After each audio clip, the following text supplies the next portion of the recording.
from a failing alternative school that had been there in place for many years. When we first formed Harvey Milk, we were faced with a school that was not safe and a student body that was much more interested in fighting, and a playground that was not safe, and an academic program that was not high in its expectations based on the fact that the children were not safe enough to learn.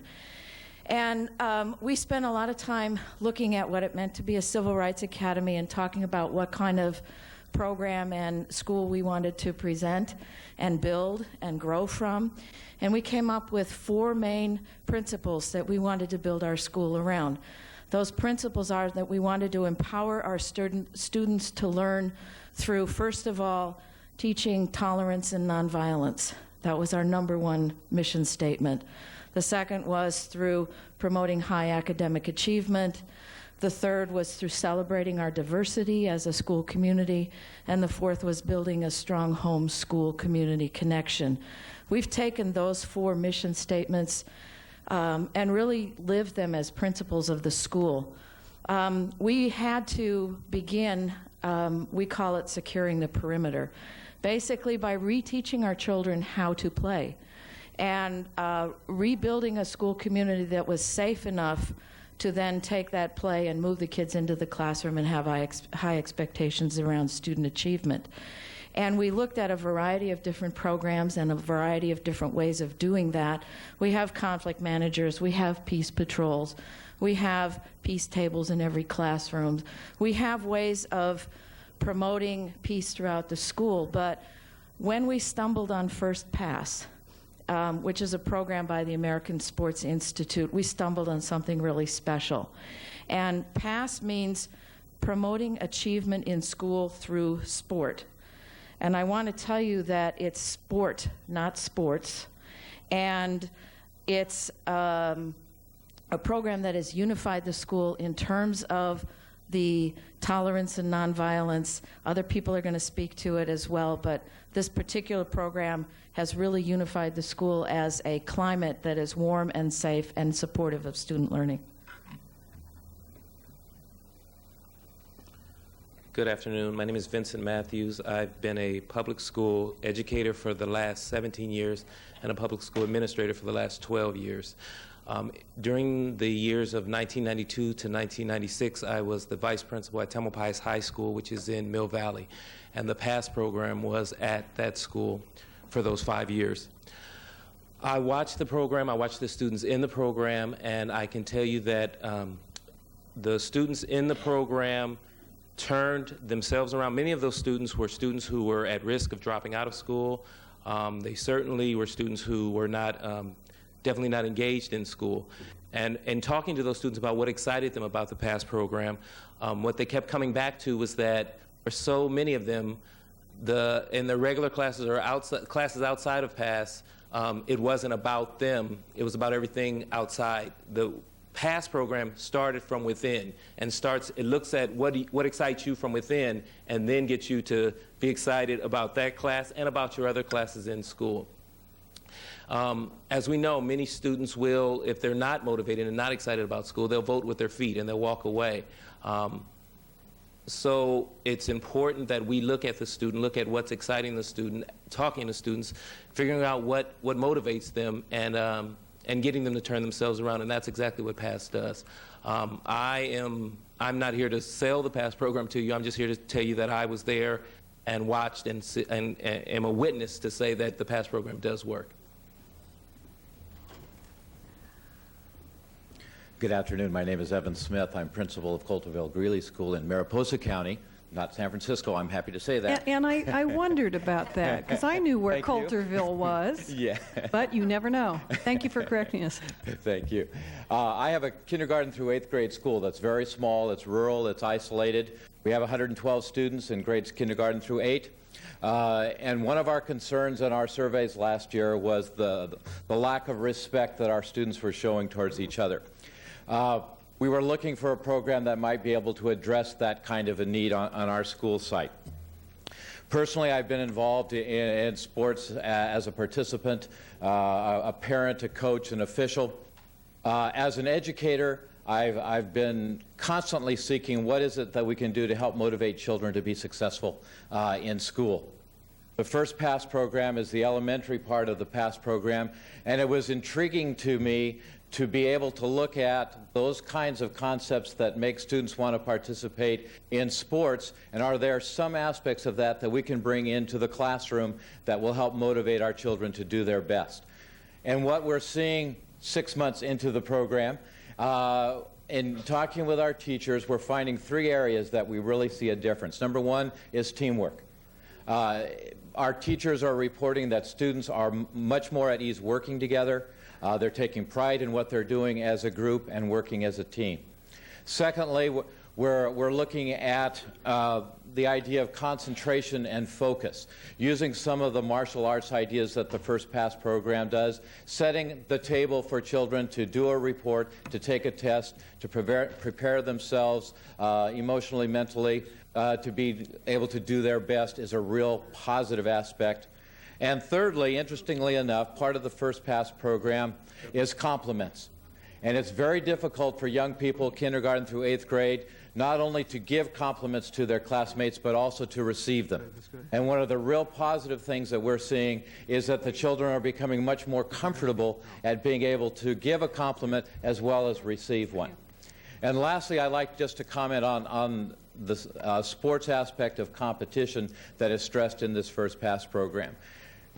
Positive competition, the idea that you and I will work together on a project so that both of us improve our skills. Not that I'm going to work so that I can do better than you are, but the idea that we can work together as partners and as a team has been very, very successful, and we're real pleased, and we hope that we'll be able to continue working with the First Pass program at all our grade levels, kindergarten through 8.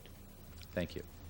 Assemblymember Jackson has a question. So I guess this may be the sort of the bottom line question, and maybe it's premature in asking it, but I'm really interested to know whether this kind of incorporation, if you will, of body, mind, and spirit in some form in sport, I'm a big believer in it. I think sport and sports are a wonderful tool. But are we seeing positive results? Are we seeing that kids are, in fact, showing higher test scores when they get to their academics? I mean, basically, we're talking now about developing the whole child, and many of us can't disagree with that. But we do have certain expectations in the state about improving our children's educational performance in the traditional notion of what education is.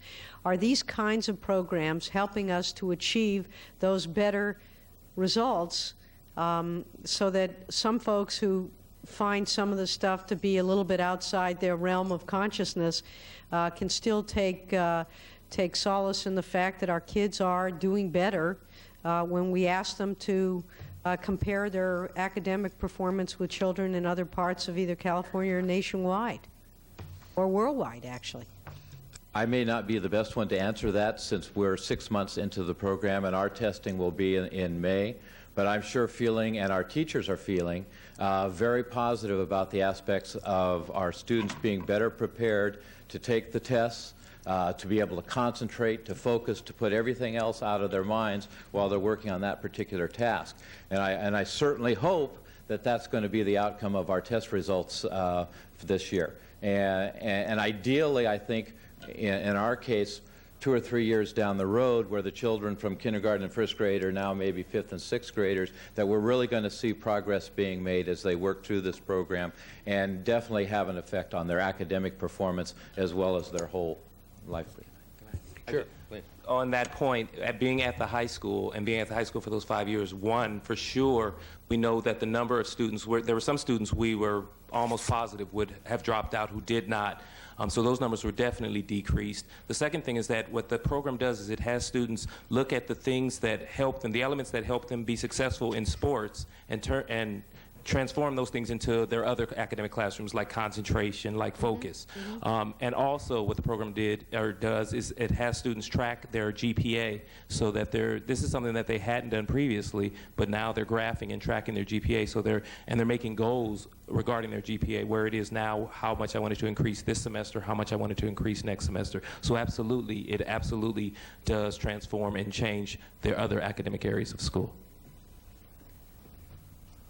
And I just want to say there's no magic pill that's going to show instantaneous achievement overnight in schools. But if you don't feel that your school is safe and your kids don't feel that the school is safe, you're not going to see it happen. And the first step is to make sure that that's what the kind of environment you're building for kids is, that when they get off the bus, they want to be there. And that's where we're at. We've got a really warm family community building, and our test scores will go up, but they don't go up overnight. You have to build that kind of mind, body, and spirit through various programs, and First Pass is one of those programs that really works. Thank you. I would like to just suggest that as this discussion goes forward, that is sort of one of the underlying questions and principles I think that are being addressed here. And if we could get each of the speakers or those who have been tracking this, who can, show some kind of outcome-based results. Certainly we're creating better quality life experiences for these children as you do this. But again, as you mentioned, the testing is here. Can we show that this is a way to, realizing that nothing happens overnight? Couldn't disagree with anything any of you have said. But, and as we go forward, can we show that this is another and very successful method to getting us to higher levels of proficiency on and hopefully success in academic achievement? So I would ask that maybe that be something that each speaker address who has that, has been tracking the data and so forth. Okay, yeah, we can ask each one of the speakers who have programs that are innovative to comment on how that has helped them on academic achievement. But I would also say that, we're not just talking about one test, we're talking about ongoing evaluation. I mean, most of us who teach realize that, one test is just a moment in time, so to speak. And what really counts is how those kids are progressing using other instruments to measure their performance. And a good teacher will do that on a regular basis. That's why I was mentioning academic performance, not necessarily according to a particular test, but that we can see the better results, and we can see that these kids are performing better. Exactly. Okay. Thank you very, very much. Oh, I'm sorry. We have one other question. Assemblymember Havis. One of the speakers talked about that you had seen a lack of respect, or that you were working on respect. That kind of interested me because of school safety. And that was the issue that you were discussing with regard to respect. And would this be related in your mind to anti-bullying, to the whole bullying problem that causes a great deal of violence on the school campuses? Daily violence, which doesn't necessarily make the news, and that's, yes, go ahead. Who was it that mentioned that? I mentioned respect as on one of our surveys of students last year. That was a real concern. The question was something to the effect that students show respect to each other. Yes. And it was a very low response, that they did not show respect to each other. And that spurred us into, it was kind of a surprise to us first off, but yet we really felt we would need something that could address that issue. And sports, you've got to work as a team and respect every member of your team. Each person has a job to do. The idea of bringing that teamwork back into the classroom, onto the playground, as a positive way of respecting each other and meeting that need. And we're really hoping initial thoughts, without any specific data to back it up, are saying, yes, it really is helping. And we would hope that, as I mentioned, a couple years down the way, it would really be effective. Don't you find sometimes there are students, or do you find sometimes there are students who don't enjoy sports, but who may respond to a performing art form or a visual art form? Could you see expanding that program to include the performing arts and or the visual arts? Absolutely. Our holiday program was built on that, with the music and the dance and that type of thing, and was a focus of respect in each other, and it was a team building effort in the fine arts as part of that program. And so we're trying to incorporate it in all aspects of our school program. Yeah, you have to start somewhere, and I really think it's wonderful that you started there, and you are getting some results, and you're showing that we could go forward and do more, a lot more, to help you to accomplish this. And I also think that First Pass is not a sports program. It's not a No. program of sports. It's a way of building team and community and respect and responsibility amongst the whole school climate. And it's got all of the principles of good sportsmanship involved in it, and you're teaching your students to solve problems with those principles. So it creates a climate of safety that they learn how to solve problems within. They learn to rely on each other and trust each other, therefore have respect for each other, would you say? Yeah, I understand. It's solving problems without the teacher. Right. Yes, you don't feel that there's any loss of individuality within that kind of approach? Not in the least. In fact, one of the Good. real positive aspects is a student of the day type program that's built into Good, this, good. where every student is recognized as a student of the day. The other students make positive comments about that person, whatever they might be, how they've interacted with him or her, and the teacher concludes that particular part of the program with his or her comments about the student as well. So it's a real individual self-esteem building program as well. That's wonderful. Good, thank you. Thank you very much again. We now have a second panel of teachers.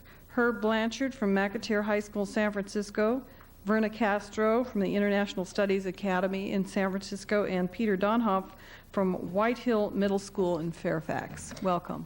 Good afternoon. My name is Veronica Castro, and I'm a physical educator for 16 years. I'm also an athletic director for 6 years, and I've coached for about 16 years as well, and I really enjoy what I'm doing. It was talked about passion. Passion means a lot to me in teaching, and I think when I was approached to be trained in PASS, that's one of the things that really drew me to PASS, is that it would give me an alternative way to have passion as a teacher, and that's something that I can impart to my students.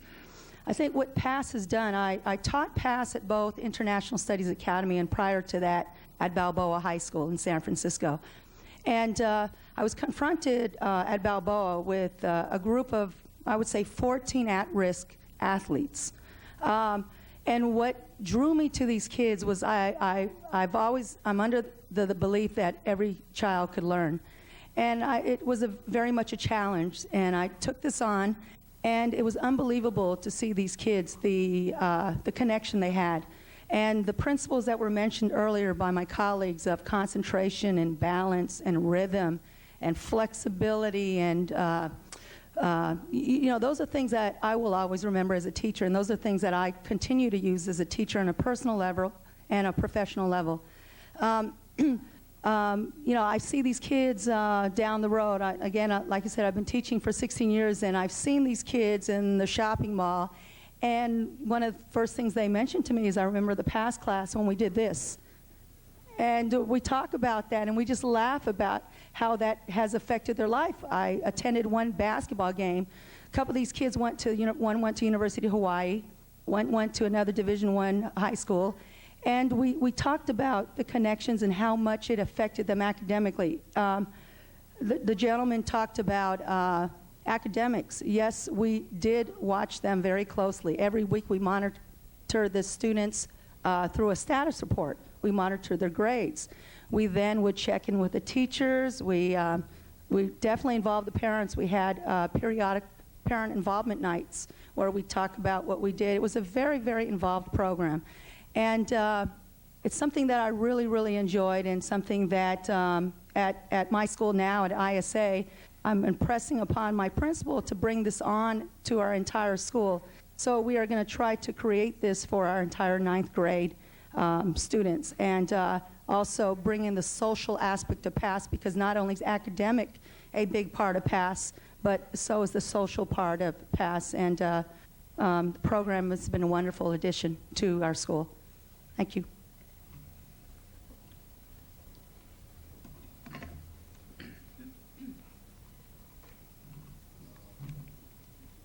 Okay, my name is Herb Blanchard from McAteer High School. One one of the things I want to make sure that everybody knows, especially since it was brought up before about teachers, I have always wanted to be a teacher since the time I was 13 years old. Now, like Michael Jordan says, I'm living my dream. A couple of things that happened. One, I was able to, the teacher that started me off on the idea that to be a teacher, I was able to work with this person for like 6 years. Two, I became a teacher. And then three, I met Joel Kirsch. Now, that doesn't seem to matter too much, but I was at a time in my career as a teacher that I was thinking about maybe going into the classroom. And one of the things I learned about with Joel and his program, the PASS program, was to learn how to teach. Be disciplined, be structured, be to the point where you're simply organized so much that you have more material that you can need every day. And if you ever see his guide for the teacher, it's 180 days of lesson plans, but he gives you the flexibility to do what you can do. And with my situation at McAteer, when I first started and trying to get Joel into the school, I was the athletic director, and what I was concerned about at that time was getting our athletes eligible so that they can continue. But after watching Joel, then I started realizing that not only the athletes at the school needed this program, but everyone. And one of the first students that I had in the program, Joel has a thing at the end where the athlete of the year, and the first athlete of the year was not an athlete. He was a kid in special education who had never taken any interest in school, but because of the PASS program, he decided this was the program for him, and he did well. And when we got ready to vote, the kid said, "We don't even need to vote." He says, "Liquor Street is the winner." The kid got up and says, "I thank you. My name is not Liquor Street anymore." And he proceeded to tell them what their name. And then that same year, we had another young man who was in the program for the first 6 months. And then at the start of the second 6 months, they decided to take him out because he was a senior, and he was about to graduate. And they say, you don't have a math class. So he was taken out, and he was heartbroken. And every time, he didn't do what the school said, but every time he had a sub for his math class, which was the geometry class that he needed, he would come back to the PASS class with us. He says, "I am learning so much more in here, in the PASS class, than I am in this math class." I said, "But you need the math class." He said, "I may need the math class, but I'm learning stuff over here that's going to save me for life." And this young man, I told him that I was going to come and speak before you, and I called him up, and he says, "Mr. Blanchard, are you aware of the fact that I've been a teacher for the last 4 years?"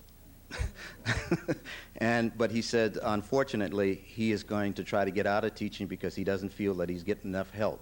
So I'm hoping that maybe more schools, because his school is a middle school, doesn't have the PASS program, and I'm hoping that it will.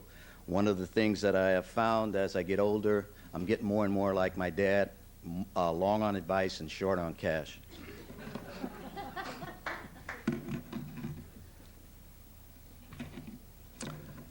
Good afternoon. My name is Pete Donov, and I have been a teacher for 33 years, last 9 of which I've been teaching the PASS class. As Vince said earlier, the PASS class starts with the interests of the students. It's project-based, and in the PASS class, unlike a lot of other project-based learning activities, the project is the student. My experience in getting ready for the PASS class, I can only harken back to my days as an athlete in my youth when I would wake up with this anticipation, this kind of natural high about what was going to transpire that day. And I see it in my 12-year-old son when he goes to sleep the night before his big game wearing his basketball uniform because he wants to get up with that anticipation of what the day will hold. Joel alluded to some of the rituals. We began with the clap-in, and there are many rituals in which the PASS class takes part in. My favorite is the Athlete of the Day. It's something in which students are recognized for they're recognized for their achievements by the other students. They're complimented.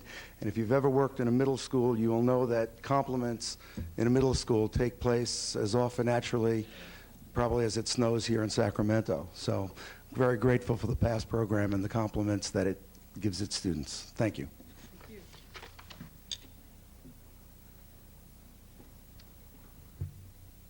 My name's John Goulding. I'm from James Logan High School in Union City. I'm the head baseball coach and a PE teacher, 25-year teacher and coach. I've always felt my job as an educator was to prepare students for beyond education, for life beyond school. And when I was introduced to the PASS program in 1995, I was thrilled to see how sport was being brought in as the tool, the mechanism to engage students in school. It was a point in time where schools would look at education and where can we cut back, and athletics was being moved to the side as being less important because it was considered extracurricular. And we couldn't, heaven forbid, we couldn't cut English, math, science, social science. We looked at music and sport, and we were looking to move it away from education and putting more responsibility on the communities and so on. Our attendance is probably the biggest factor in success in students in school. And if they have a passion about why they're there, they'll come. It is truly our job as educators to create that passion in students. And if we eliminate things that they are truly passionate about, the chance of them coming to school becomes less and less and less. And as I see our state standards going up and the need for 4 English classes, 4 math classes, higher level, UC Berkeley is the goal, Stanford is the goal. They're not all going to Stanford and Berkeley. We have a lot of students who will go and do many other highly successful things that don't require a Berkeley education. And yet our high schools are looking at how can we raise the standard, and the only standard that's looked at is the English, math, science, and social science. And I think it's pushing out a lot of outstanding programs. We've lost wood programs, we've lost auto programs, we've lost things that bring passion to students and bring them to school.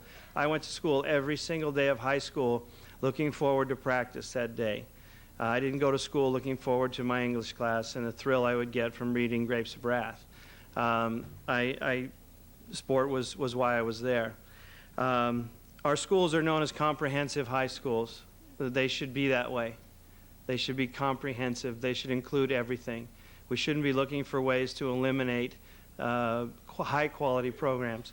The PASS program has been a tremendous influence at our school. We've changed our open house to parent get-togethers.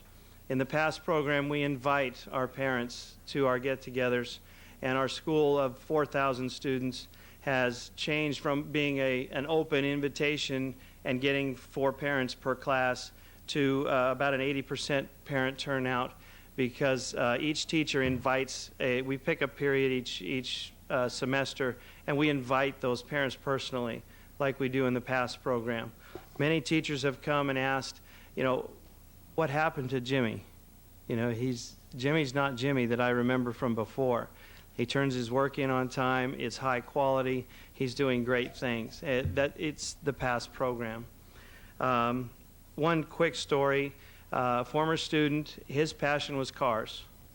We had no auto program, but the Adhd project of goals academically and athletically allowed him to set a goal to reach his dream.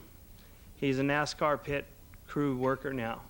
Okay, never went to college, didn't have to go to college. He's living his dream.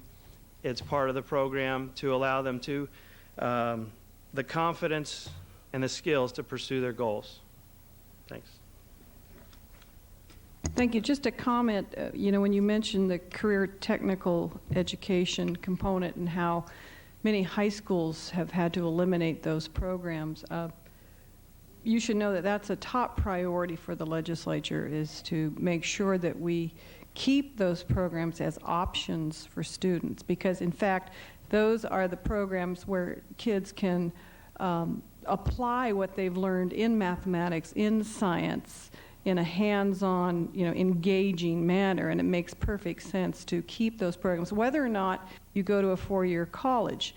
And in fact, students who go to a 4-year college could use those kinds of experiences as well. But it's just, the bottom line really is making sure that we have options for all of our students. So you should know that that is a top priority for us. We had a bill package last year of 10 bills that addressed just career technical education programs, and where we're not in a very good position this year to do a whole lot of funding, it's certainly part of our agenda to keep those intact and to promote those. Well, that's terrific. I think Yeah. you'll see great results. Thank you. Couple more people, Glenn Castro, Guadalupe Pena, Edith Jordan, all from Harvey Milk Civil Rights Academy, and Susan Katz from Galena School. Welcome. I met her. And anyone else? Good afternoon. My name is Glenn Castro. I am a student advisor at an elementary school, which is Harvey Milk Civil Rights Academy. I started there about 2 years ago, and I've worked at Balboa High School. My sister is Veronica Castro, and I worked at Balboa High School coaching a girls' frost-off basketball team and frost-off softball team. And I've noticed Verna teaching all her high school grade level children on first pass. When I came to Harvey Milk, I felt that what was missing at the school with the children was kind of a morale setting. They weren't feeling good about each other, and so we kind of incorporated the team aspect and the importance of team, and in team everyone achieves more. So they kind of adopted that. And again, Ms. Lee allowing me to kind of implement what I know as a coach, things are working at Harvey Milk. The kids just extremely feel good about each other. Joel has given me more than enough information to make myself a better coach and a better inspiration for our young children of today. I mean, when I think of first pass in the elementary level, I can only think of several things that are concrete in my mind today, and that's it builds a solid foundation of trust, and that's more important than anything right now in any school, because trust is what builds togetherness and builds families and just everything you can possibly think of as just loving and caring for each other. It's a pretty simple method. I mean, kids get motivated through sport, and some kids don't get motivated through sport. But using the concepts of concentration, flexibility, instinct, rhythm, power, and more of the FAMs, it just really incorporates, again, the team. So I think it's really important. It's needed in an elementary level and certainly in a middle school level. And it's there in the high school level, and I've seen it work, and it's being done, and there's just some great positive teachers out there that can help keep this good thing going. Thank you.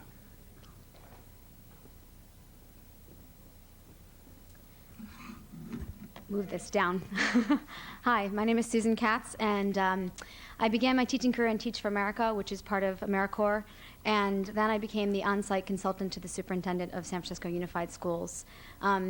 And then I moved overseas and taught at an ESL American school. And this is my 4th year in San Rafael teaching a 2nd, 3rd grade Spanish bilingual classroom. So next year will be my 10th year in the classroom. And I say that in introduction because I want to let you know that I've had a variety of methodologies presented to me, and few things have come along that have impacted my classroom in the way that First Pass has. The piece, it's a very structured daily routine. We begin our day with this every day. And the pieces of balance exercises and concentration practice get my children focused. Many of my children do it before their homework. Of their own volition, they do that before their homework when they go home. We do it before tests to get ourselves focused for tests. And I know myself, in my schooling experience in public schools, I was a valedictorian, but testing made me very anxious, and so I wish there was something like this when I had been in schools. So I asked my students, I said, I'm going to go talk to the government about First Pass, and I want to know how you think this benefits you.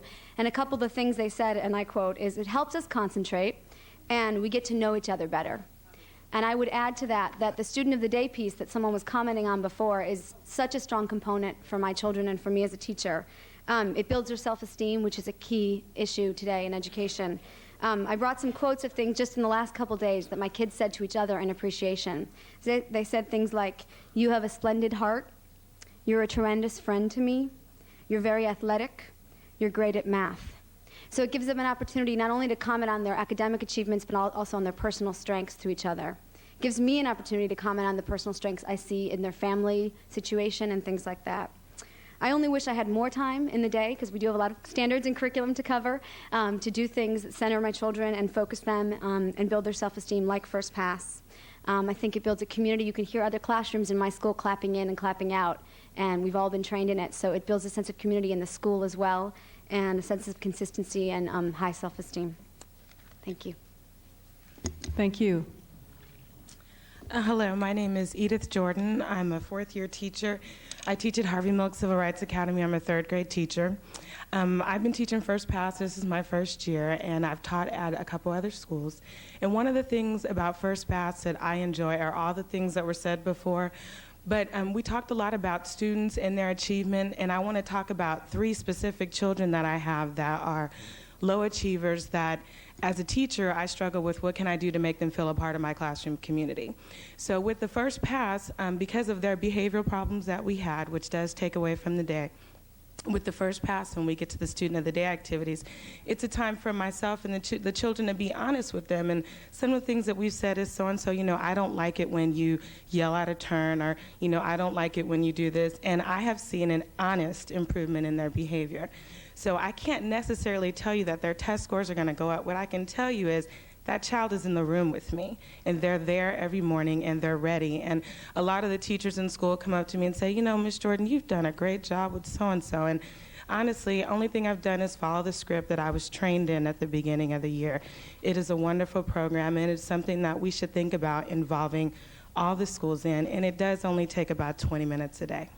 But you believe in it, and your students sense do. that. I believe in it. I believe in, well, first I believe in teaching. I love my job, and I think I'm unique in that. I'm okay with being underpaid, but I do love what I do. And that wasn't supposed to be a joke. But how generous of you.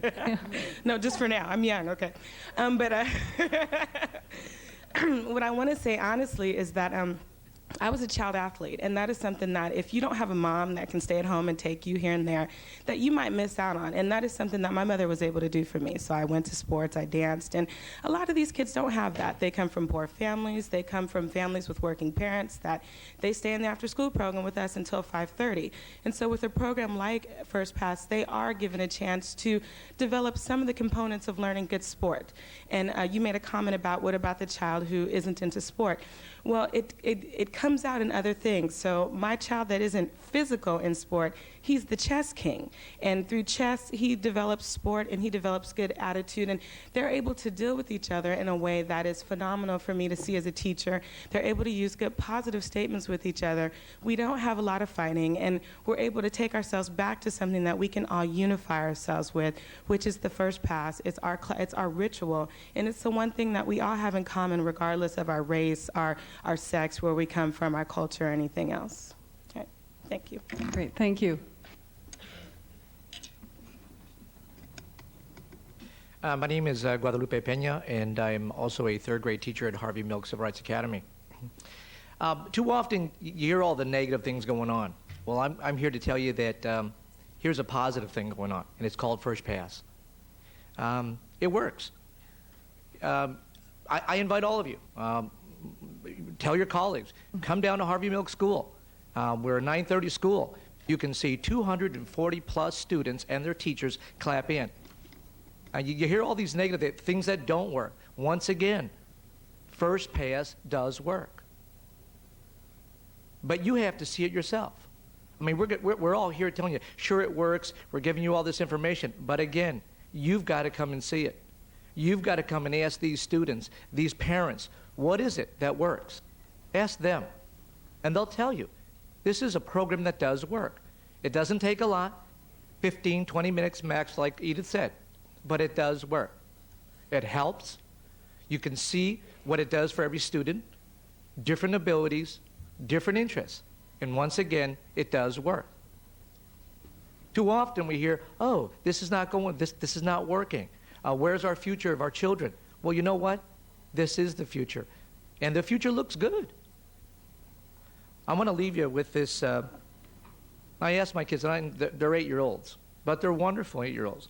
And I asked them a question: what does First Pass mean? What does First Pass mean to you, and what has First Pass done for you? And this one student, Brianna Gaxiolo, says, first pass means excellence. It also means power, relaxation, and concentration. And what has first pass done for you? It's taught me to control myself, how to walk away from a fight. It also taught me a positive attitude. Now, we all know positive attitude. You need that. You hear it talked about, but you need that positive attitude to succeed. And these are 8-year-olds now we're talking about. But once again, Harvey Milk is a K through 5 school. When you can see it's starting at the kindergarten level, by the time they're in 5th grade and they go on, you can see it actually working. It says, she also says here, it teaches me to never give up on yourself and your team. So once again, it does work. First pass. Please come by, see us. Thank you. Can I ask the question that Assemblymember Hannah-Beth Jackson asked, and she's not here, but she's probably listening. Have you seen a marked improvement, or at least a steady improvement, in the academics of your students as well as their attitudes and their... For me personally, in my classroom, when we start in September, and I share with them, you know, the more you give to this, the more you're going to see results, and sure. I mean, we give assessments every quarter, and you can see the positive growth from this. Whether it is in the taking of tests, whether it is in learning other subject matter, you can see this occurring. And it is, I mean, it's visible. Right. How long has Harvey Milk been utilizing the first pass? 3 years. 3 years now? 3 years. 3 years. Yeah, and what happened was, because I just came to Harvey Milk this year, we're retrained every year, so I'm actually looking forward to learning more about First Pass and how to incorporate it more. But I wanted to answer your question about the student achievement. Yes, you can see a big difference, because if you have a child that's coming to school and they have a huge chip on their shoulder, and you're trying to figure out, what can I do to make you want to be here? What can I do to make you want to have good test scores and to make you want to be a part of our classroom community? Well, First Pass has answered all those questions for me. And like I said, my colleagues say, you know, what have you done? Well, I haven't done anything. I've held them accountable. Now, everybody wants to make me accountable, but if this child does not want to read or does not want to achieve, there's not much I can do for this child. With First Pass, we give them a reason to want to do better for themselves, for us, and for their whole school community. Great. Thank you very, very much. I just want to comment. I know that I've had in my years teaching several students who've been diagnosed as ADHD, and one of the things that, in terms of specifically their achievement, is the concentration component of First Pass, and what a dramatic impact it makes in their lives, and that they're able to focus more. So when they're taking that test, they're more focused and calm. So that's what First Pass has brought to those kinds of children who really need that. I just want to make one more comment. A child named Sochi came up to me. It was actually yesterday, and I didn't tell our principal, Sandy Lee, about this yet, but I thought it was just very inspirational. She had said that my mother came home the day before, picked me up from school, and was feeling kind of upset. And so I'm very fortunate to work with, and she's in kindergarten, and she says, Mom, why don't you cross your legs, sit down, spread your hands apart on your lap, breathe in through your nose and out through your mouth, and clear your thoughts. From the mouths of babes. Yeah, that's wonderful. Thank you. Okay, and now we have our most important testimony coming from our students. Jasmine Avery, Nikki Lacrosse, Miguel Rodriguez from Cooley Middle School, Rompey Gulotti from Tamalpais High School, a graduate from Tamalpais High. Welcome. May I begin? My name is Miguel Rodriguez, and athlete. I play 4 sports: football, basketball, baseball, and volleyball. And the past class means a lot to me, because during this class you really work together as teamwork. And we have these thing called FAMs, where it's fundamentals of athletic mastery, and it's like flexibility, relaxation, balance, and there's 7 of them. And we do these projects in class that, like, everyday life works, and we use all these fundamentals in our projects. And another thing, as academic-wise, is that we do this thing called the Adhd project, and we set goals for athletic and academic goals. So if you had like a 3.5, your goal would have to be to raise it. And we do checkups and everything to help you work on and make sure you're focused and everything, just to help you build your confidence. And this is my first year in PASS, and my teacher, David Kells, is very great, and he's done a very great job. Thank you. It sounds like you've done a great job as well. Thank you. I'm Nikki Lacrosse. I'm a 7th grader at Cooley Middle School. I'm very glad I took this class. It's helped me so much. I'm so relaxed when I go into anything, into a test, into if we're having a pop quiz or if I'm at the gym working out. And it's just, the FAMs have relaxed me so much. The games are so interactive, and they help you so much. And it's fun to just get in there and start your morning that way. You warm up. It's a great way to get your blood flowing, and it just starts your day and makes you so happy. And I mean, if you're not awake, it's sure a way to wake you up. And I don't know, everybody in the class is so positive, and it's so fun to do Athlete of the Day, and the Pictures of the Week or Quote of the Week. It's so fun to learn how everybody else puts things, and just to do everything how everybody else puts it. So I take it you look forward to coming to school every day. Well, only for this class, but yeah. But you're there. Okay. Okay, thank you. Hi, my name is Jasmine Avery. I'm an 8th grader at Cooley Middle School. I like the PASS class because it motivates me to want to come to school every day and to give, and I like hearing positive comments about people and giving positive comments for Athlete of the Day. And the Quote of the Week is really interesting because you see how people put things. Like for one of them was, if you balance something about balancing, and if you balance, you're on the highest post in the world. And to me, that kind of felt like if you're really relaxed and focused on stuff, you will achieve more. And so hearing how other people put that was really interesting. Can you tell me, when you have this quote of the day, what kind of activities do you do around that quote?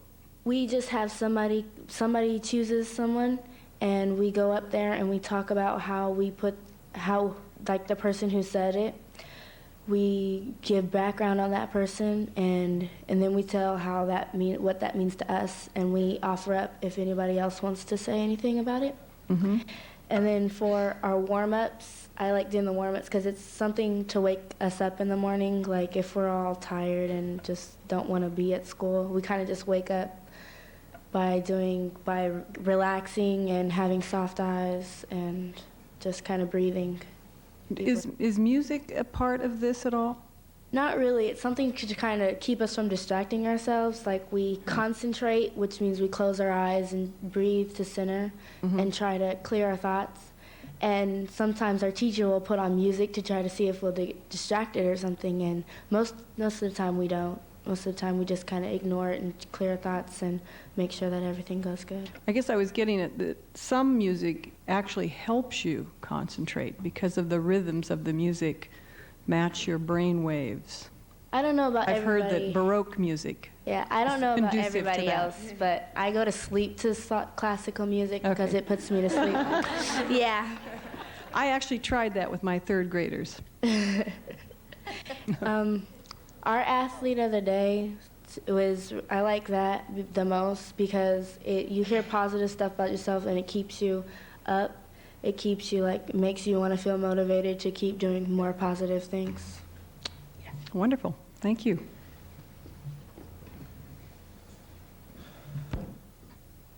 Hi, my name's Rompey, Gulotti. I was an active participant in the PASS program at Tamalpais High School in 1994. I was a senior in high school then. That's when I graduated. I was elected by my peers as the Athlete of the Year that year. And I went on to attend the University of California, San Diego, where I played 4 years of NCAA baseball and received a Bachelor of Science in Animal Physiology and Neuroscience. Since then, I can't tell you enough how much I incorporate a lot of the stuff that I learned when I wasn't these guys' age. I guess I was 17 when I was a senior in high school. But now I'm 25 years old. I've been out of college for almost 3 years. And to this day, I still utilize a lot of the stuff that I learned in high school from the PASS program. I think back about all the times, all the different instances of the teachers that affected me the most. I think a lot about the quote of the day. I think a lot about the FAMs. A lot of that I've incorporated in the business world. I now look back and see that class as kind of like a type of corporate training. Right now in the real world, business professionals that I interact with every day pay thousands and thousands of dollars to go to seminars and right. It's their extracurricular learning for the workplace. And now I'm responsible for training people in the sales world. I got to train sales professionals and how to motivate them. And I think about things like the quote of the day. I think about how we're going to relax ourselves as a team and how we're going to track our goals. I can't think of any other high school class that taught me how to put my goals down on paper, goal setting, how to track it and have the personal accountability to follow through with that. I learned a lot of that in baseball and football for Tamalpais High School. I learned a lot of that from my coaches. I learned a lot of that when I got to college and played baseball. But when I got to college, and I'm thinking, well, this is probably the biggest thing that I'd like to say. What so many people, when you're a freshman in college, they kind of everything is so new to you. You just the workload, and a lot of people just can't necessarily handle it. And I would relate back to so much of the stuff that I'd learned as far as concentration before tests, as far as writing down my goals and tracking exactly where I want to be this quarter or this semester.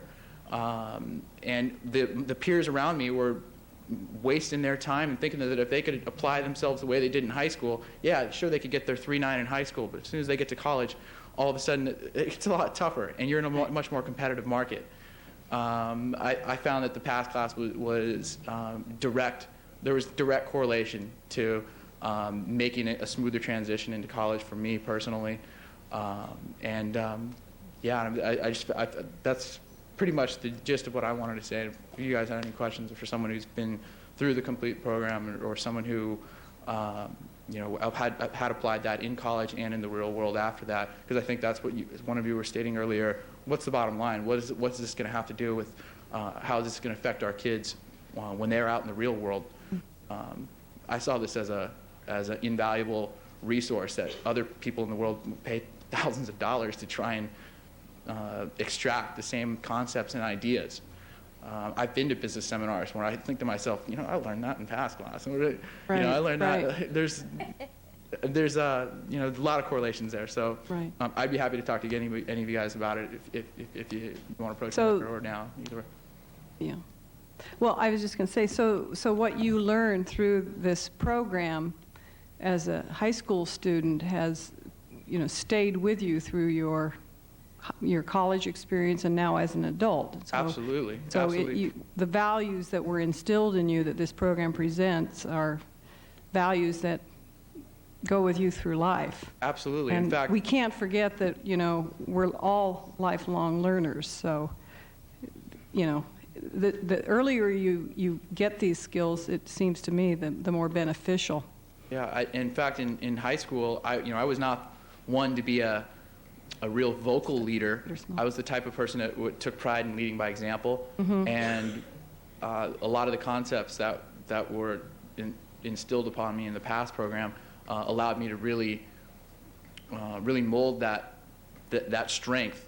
And I mean, I specifically think of all the different times at UCSD, amongst my fellow biology students as well as my baseball teammates, how I would use my ability to lead by example to motivate others, and how to interact with people on a leadership level. Those are things that they're hammering in you, and you don't even know it. And it was a phenomenal experience. I still talk about it to this day with my friends. I tell them all about the types of programs that I was lucky enough to be a part of while I was in high school, and made me 10 times more successful of a student, scholar, athlete, and human being, outside the classroom, after high school as well. Thank you very much, and thank all of you. Oh, Ms. Havis has a question. What about this aspect of knowing how to walk away from a fight? Was it the previous speaker who talked about that? The young man next to you? Did you get that out? Would you... Who was that? Well, maybe it was one of the teachers, but was that a part of what you were able to get out of this program? Yeah, it was knowing how to avoid that conflict and... A lot of the stuff that I remember, as far as specifically addressing that, would have to do with making just mature decisions. Mm-hmm. And again, goes back to leading by example. There was walking away from a fight, making those types of on-the-spot decisions that are going to not only affect you, but how is that going to affect the team? If you're going to make a personal decision that you might feel very strongly about, is that going to affect the team, and how, positively or negatively, and in all aspects, what's your role? Knowing your role, it really, all those things go into the type of decision that's going to make one decide: am I going to walk away from a fight, or am I going to do this for the team? Am I going to do something in a positive response for the team? Is there any particular example you can give of that, of what what your training was and how you used it? In high school, I went to a high school where it was always said that Tamalpais had the best athletes, but not always the best attitudes. Mm-hmm. And I was one of the captains on the football team, and I had to lead by example in that respect. And when there's quarrels amongst players, certain guys step up. Mm-hmm. And those guys, whether it be vocally or whether it be just by example, the guys that step up, and I took pride in being one of those guys, to be the type of person that's going to help unify a team and know that the teamwork that's involved is, you have to spread that. Not only do you take personal accountability for yourself, but you have to spread your positive attitude. And things like knowing how to give compliments and how to positively encourage the people around you on your team. I took that out of the classroom and would use that on the football field a lot, as well as on the baseball field in college. I remember having to deal with a lot of drama there, and help keep your team unified. And whether now in the workplace, I still do that today. You spend more time with your teammates than you do most of your family members, especially these students. Spend more time at school with the kids around them than they do, with their parents a lot of times. So. Same thing for work, right? Oh, absolutely. Spend more time at work Absolutely. than you do at home. Yeah. Are we going over? Yeah. Okay, sorry. Okay. We sure do talk. Thank you very much, and we really appreciate you all coming up today. And Joel Kirsch is going to sum up, and then we're going to get our next panel ready to come up here, and that would be the overview of teacher training and professional development programs. So you folks can get ready. Due, obviously, to time constraints, there was going to be other material presented that is in the written statements that all the committee members have, including the reason Rompey is here today is he sent me an email out of the blue saying the things in the email that he said here today. There are 3 other emails from other students who sent unsolicited emails to me over the years that are in your packets, as well as 2 letters from substitute teachers who wrote 2 different schools, 5 years apart, and they wrote class reviews substituting for the regular past teacher, and you have that in your packet. To summarize in just 2 minutes, at the American Sports Institute, we believe that you can have meaning and fulfillment, academic achievement, and at the same time maximize students' potential for health and fitness.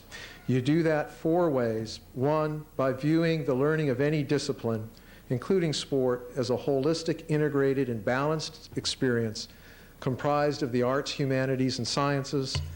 2, viewing human beings, especially children, as natural learners who find meaning and fulfillment by striving to fulfill their potential as they pursue their bliss.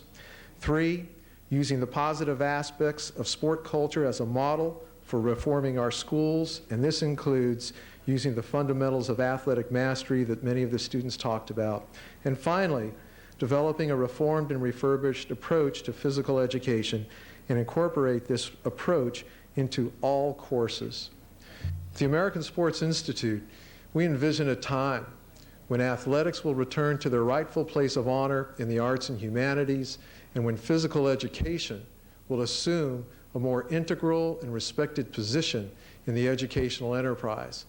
For it may well be that sport and physical education, reformed and refurbished with the proper changes, just may provide the best possible path to personal enlightenment, educational reform, and social transformation in this age. Thank you very much. We have one last thing to do. Nikki.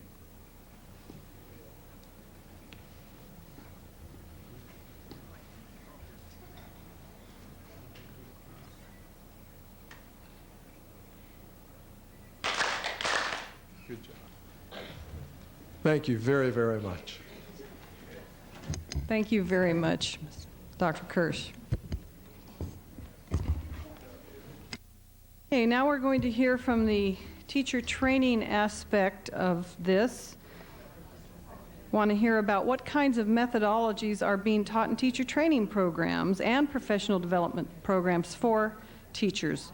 So we're going to hear from Lane Milstein, Commission on Teacher Credentialing. Then we're going to hear from Margaret Elliott from the California State University, Catherine Scott from UC Berkeley, Bill Vassi from the California State Department of Ed, and Veronica Villalobos, Association of Independent California Colleges and Universities. Welcome. Good afternoon. I'm Lainey Milstein from the Commission on Teacher Credentialing, and I hope what I'll be able to do is set a tone for the rest of the panelists. What I had prepared was a brief on standard setting for teacher preparation and the accreditation process and the changes that we're undergoing now as a result of SB 2042, which I'll talk about in a little bit. First, a little bit of background on the Commission on Teacher Credentialing. The Commission is composed of 15 voting members, 14 of which are appointed by the governor, 6 teachers, 1 services credential holder, 1 member of a school district governing board, 4 public representatives, 1 school administrator, 1 higher education faculty member, and 1 representative from the superintendent of public instruction or his or her designee.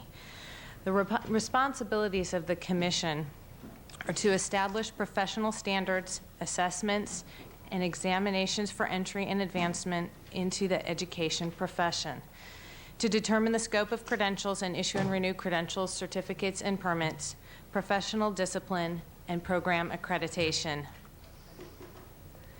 CTC, the Commission, is responsible for the development, approval, and implementation of preparation program standards.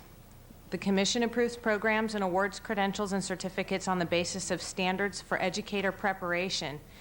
We're talking about teacher preparation, what a teacher should know about classroom management, reading instruction, child development, student assessment, learning interventions, computer skills, students with special needs or English language learners. The standards need to be challenging to encompass the totality of what students need to learn, yet provide standards that are flexible and rigorous and that would best guide institutions as they shape their own programs. We also have standards for educator competence, and when I talk about that, I mean subject matter preparation. These standards outline the subject matter requirements for teachers in grades K-12 and align the content studied by teacher candidates in colleges with California's K-12 academic content standards. Senate Bill 2042, authored by now Senator Alpert and Secretary for Education Mazzoni, signed into law in 1998, requires the following: that all routes to teacher credentialing satisfy the same high standards. Alignment of teacher preparation subject matter standards with the K-12 academic content standards. alignment of teacher preparation standards with the California standards for the teaching profession, and an embedded standards-based teacher performance assessment in teacher preparation programs. The Commission approved the standards for quality and effectiveness for professional teacher preparation pursuant to Senate Bill 2042 in September 2001. Pursuant to this measure, in 1998, the Commission launched an extensive standards and assessment development effort, leading to the development of draft standards of quality and effectiveness for elementary subject matter preparation, professional teacher preparation, and professional induction programs. In January 2001, the Commission authorized an extensive field review of the draft standards. In July, a summary and analysis of field review findings were presented to the Commission. Creating these standards was a long and rigorous process. During July and August 2001, the standards were amended based on field review findings and direction from the Commission, and finally finalized for presentation to the Commission. These standards outline all the aspects of teacher preparation, including subject matter studies and teaching methodology. Pursuant to SB 2042 and the timeline established by the Commission, all teacher preparation programs must receive accreditation under the new standards or cease to enroll new students as of January 1, 2004. It's where we'll move from standards to accreditation. The Commission has long engaged in credential program reviews, and Senate Bills 148 by Bergeson in 1988 and 655 also by Senator Bergeson resulted in the Commission adoption of the accreditation framework, which is a detailed outline of the accreditation process. Oversight of the accreditation system is delegated to a 12-member committee on accreditation. Committee members are appointed by the Commission and are professional educators who are well-versed in the nuances of program standards and accreditation issues. It is the committee that decides on the professional accreditation, initial and ongoing, of professional teacher preparation programs in California. Generally, after initial accreditation, programs are reaccredited every 5 to 7 years. Programs that are accredited with stipulations are revisited within the following year to ensure that the institution has fulfilled all the standards or has discontinued deficient programs. The Committee on Accreditation is also responsible for determining the comparability of national or of alternative program standards with California standards of educator preparation. Out-of-state programs are reviewed every 3 years to determine ongoing comparability. Accreditation and 2042 are integrally linked, given the requirements of 2042 for programs to embed certain aspects of their programs within the teacher preparation and the new standards that were passed by the Commission. Pursuant to the Commission's adoption of the 2042 standards, teacher preparation programs must modify their coursework to reflect alignment with the new standards by January 1st, 2004 in order to maintain their accreditation. Currently, there are 82 approved programs of elementary subject matter preparation and 84 approved programs of teacher preparation for the multiple and single subjects in California. Can I interrupt for a second? Sure. Here's what I am really after. I know we have standards, and I know that a lot of those standards deal with curriculum and curriculum objectives. What are the standards as they relate to teaching methods that are being taught to new teachers? I mean, what are the essential ingredients that we want teachers to know about California's student population and the way children learn in general? I mean, I give you some examples. We have one of the most diverse populations on the planet. So obviously, how you interact with those diverse populations is something that teachers need to know how to do. I think that the new standards that were adopted really reflect the need for teachers to be able to teach all students. Right. From all different backgrounds, from all different socioeconomic, cultural, linguistic backgrounds. And I can't speak specifically to the methodologies that the universities are utilizing. What our standards established for accreditation purposes are the knowledge, skills, and abilities that a teacher prepared in an accredited program must have when they come out. And they are versus being prescriptive, saying you need to check the box and take each course and have a specific set of coursework. They are general guidelines whereby the programs are able to put together a program in order to impart all of these knowledge, skills, and abilities. And as they can demonstrate that their program will do that, they receive accreditation. Right. So I can't talk to... But they do, I mean, you could in general say that they do, I mean, they do talk about art. Obviously, the most obvious one is California's diverse population. Absolutely. Gender equity, bias, and language, communication. Language, right. Yes. And does it address different learning styles that children have? Sure. I believe that and I can certainly get you additional information that demonstrates that. But the understanding that not all children learn in the same way, in the same manner, in the same time frame. Right. And to have attention to that and to have, and they call those intervention skills, the ability to see and understand that somebody is not understanding it the way you're teaching it, and what are different routes to teach that individual that particular subject matter in a way that he or she may understand it better. Great. Yeah, that's very helpful. Okay. Thank you.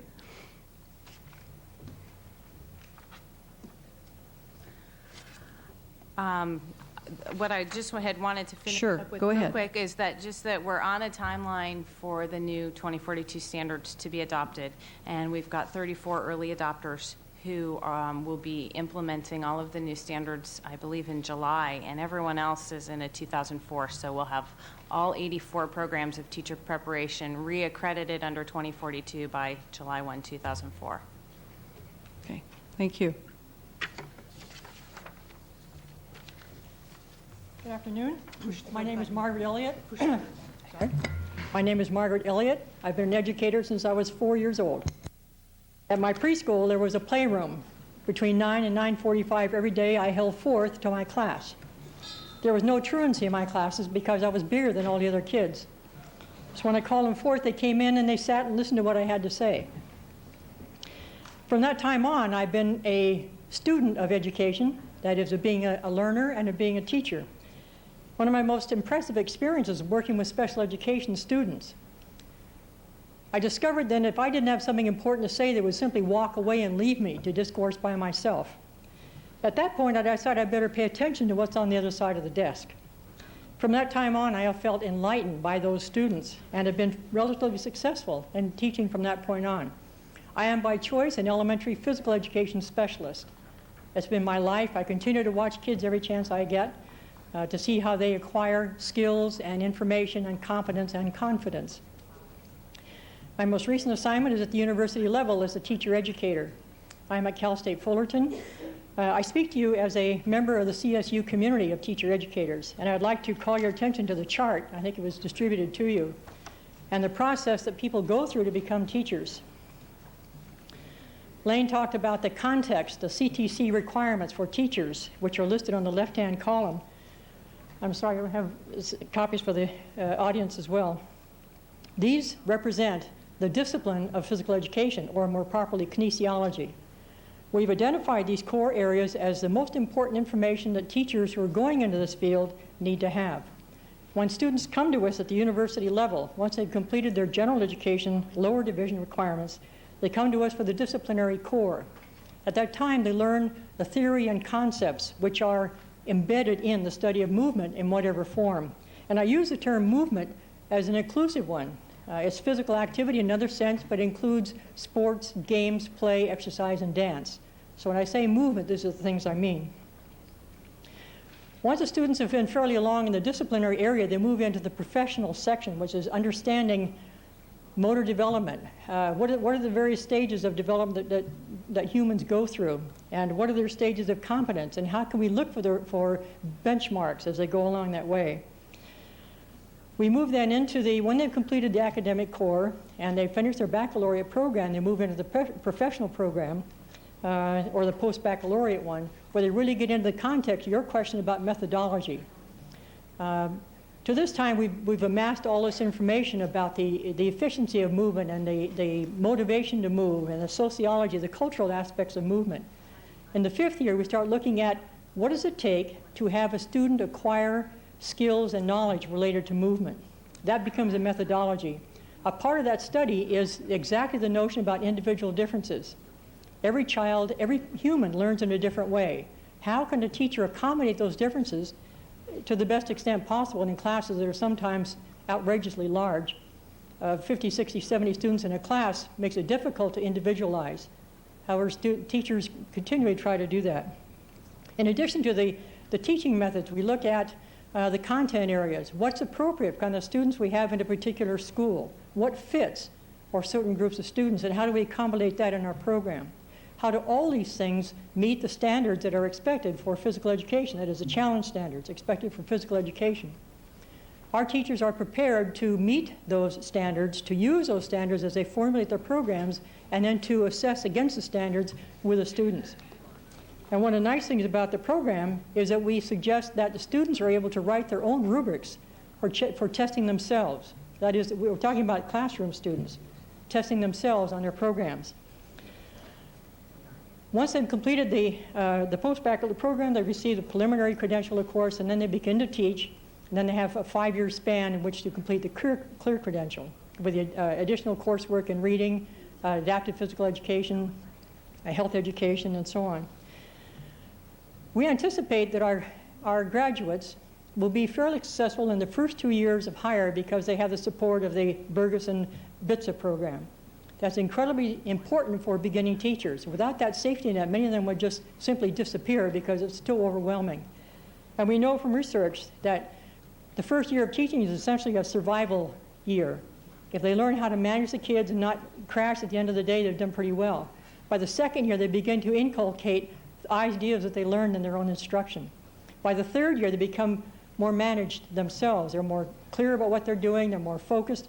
However, in the third year, the safety net drops out. The BITSA program is over after 2 years. So very often we cast these people out saying, well, you've had the course, now good luck. There are various kinds of professional development programs available for teachers in the way of in-services through districts and that sort of thing. But I really would like now to hand over to Catherine Scott from the University of California, who will speak about the professional growth aspect of our credentialing program and how it helps to support the teachers that we've developed through our programs. As you're looking at the chart, it'd be helpful if you take away the boxes and make it almost flowing so that you actually see a transition between the three as opposed to three very definite segments. And what you're looking at is the strength of each of those particular entities. So the strength in the context is CTC, the strength in preparation is CSU, and UC comes in. Oh, I'm sorry, I didn't introduce myself for the record. I'm Catherine Scott from the University of California, Berkeley. Thank you. And then the strength from UC is in the practice area. And the particular entity that I want to talk about, which does focus with SB 2042, are the California subject matter projects. And there are 9 of them in the various subjects, and I happen to be involved with the one with health and physical education. And these are visions of teacher professional development. They are designed with that entity, and their approach and philosophy relies on teacher expertise and promotes supportive debate, reflection, and exploration of curricular and instructional issues beyond the frameworks and standards. It provides a home and a network for teachers who are beyond the BITSA program. And they are discipline-based professional development system. They do work from each of the disciplines, and they provide a number of opportunities for teachers. They enhance their content knowledge through intensive, long-term interaction with other teachers, with key texts, and with relevant research. So they're staying current with what's happening in their particular discipline. They also acquire, critique, and share exemplary teaching practices with a focus on teaching students from different ethnic, racial, linguistic backgrounds. So here you're looking at the diversity, and teachers get together with other teachers and they work on these outstanding and exemplary programs, and so they're able to move in that way. How about gender? Gender is in there as well. It is. I didn't include the whole list, but gender very definitely, and that's one that we're very concerned with in physical education as well, as the gender. They provide the opportunity for the teachers to become skilled in teaching other teachers and better ways of teaching and improving the curriculum. It's a matter of doing the discipline when they're involved in the subject matter project. They don't just come in as a workshop and are given a lesson plan and given something that you take back to your classroom, but they immerse themselves in their discipline and they actually do their discipline. They also advance teacher leadership opportunities in schools, districts, and professional organizations throughout the state. Tenets of a successful professional development practice, and this has been established by research and is followed by all of the 9 projects. They are successful professional development is an intensive, long-term, ongoing endeavor. It has been shown that it takes 3 to 5 years for significant changes. So as you're starting to do development and you want to get the teachers involved in various things, you can't come in on one weekend and have it and walk away with it. It takes time.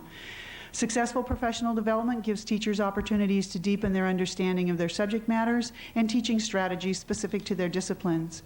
And they're also successful in helping teachers focus on what and how students learn in order to support the learning and success of all students, particularly disadvantaged and underrepresented students. So they try to look at all students and make them all learners and try different methods, different methodologies, as opposed to coming in with one method. In physical education, an effective program is one involving a comprehensive and integrated approach for helping all students develop healthy lifestyles. And this might include such elements as encouraging students to develop lifestyles that are healthy, safe, and satisfying, abilities that emphasize cooperative and competitive structures, and activities that help students develop their self-esteem and become more psychologically and socially aware and secure. Okay? Thank you. It sounds like those aspects go right along with some of the programs we've been hearing about today. Hi, I'm Bill Vasey, Director of Professional Development for California Department of Education. I just have a few comments in the interest of time. I believe you received a green-colored piece, which the chair has seen before in an earlier version. There are a wide variety of roles for the California Department of Education in teacher preparation and professional development, and I'm just going to highlight 2 or 3 and answer any questions you have. One is we clearly convene occasionally a task force, including some esteemed members of the Assembly as participants. On this one we did in Professional Development Task Force and have a report on learning, teaching, and leading. And I think it incorporates some suggestions that are common to several other proposals that are on the table about a more coherent system. We co-administer with CTC a BITSA program, a very powerful induction program, probably one of the boldest in the entire country, currently funded to serve every teacher who is a first or second year teacher. Not quite all are participating yet. We also fund some grant programs. The California Teacher Education Institutes are sort of a targeted grant program to get higher ed and K-12 to work together on that transition of attracting new teachers, and especially in some of our high poverty, high minority areas. We administer programs that that the governor and the legislature think are high priorities, like AB 75 and AB 466. We have several other programs like PAR is an example. The chart that I've given you in front sort of outlines a whole bunch of the variety of programs administered by us and others. It's out of date. That is due to some budget constraints. You reduce some of the funding for some of these programs, and some of the dollar amounts may be slightly off.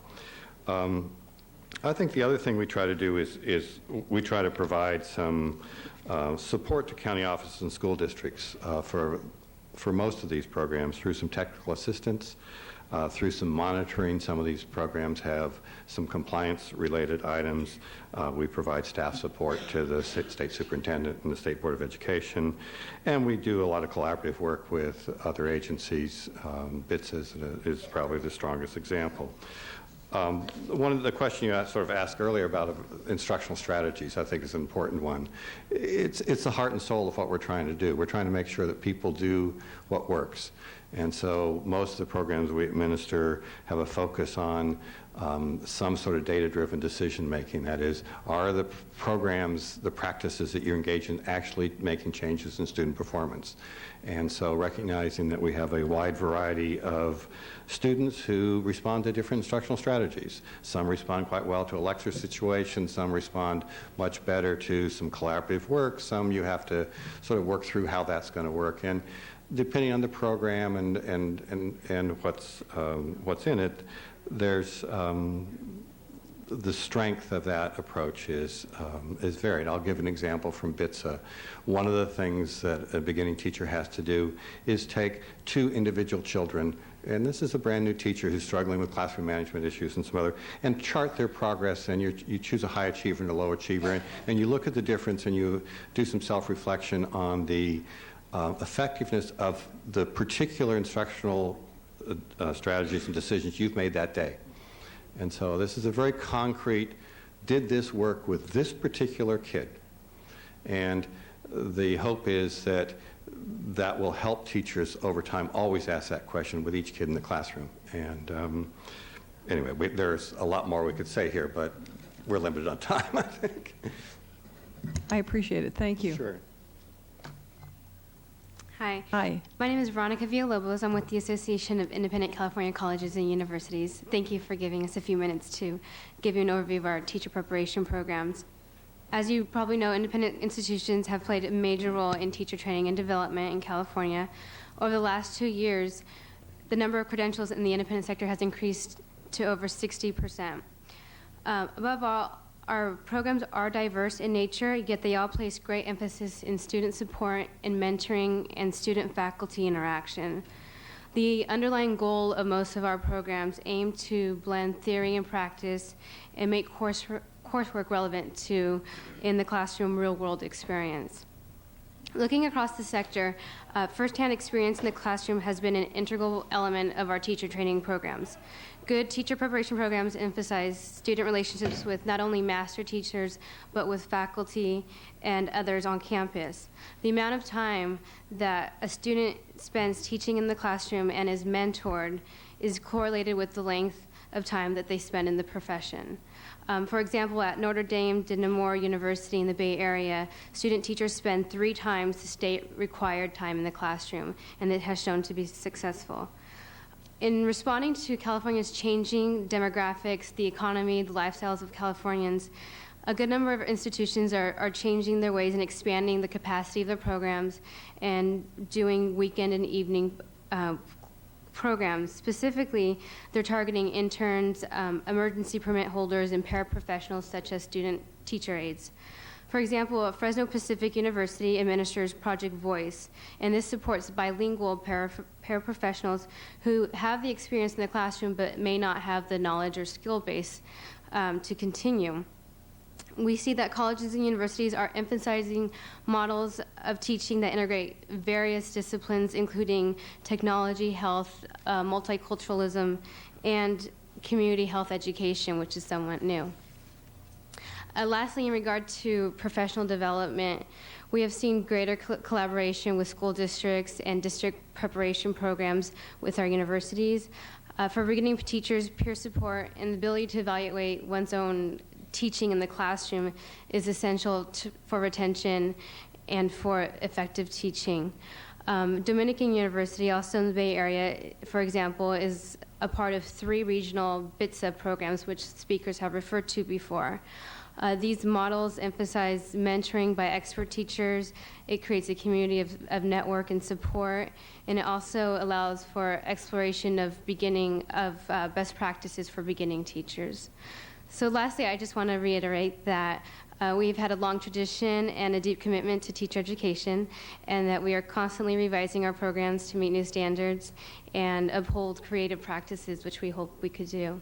So thank you. Just a comment, where I taught, we had a cadre of Dominican student teachers at our school every year, and we had a teacher on site that served as, I guess, the teacher in charge of them, and they would hold seminars, on campus after their day, but they were there a lot. And I have to commend Dominican for having a wonderful student teaching program, because I had several of them in my classroom. It was very good.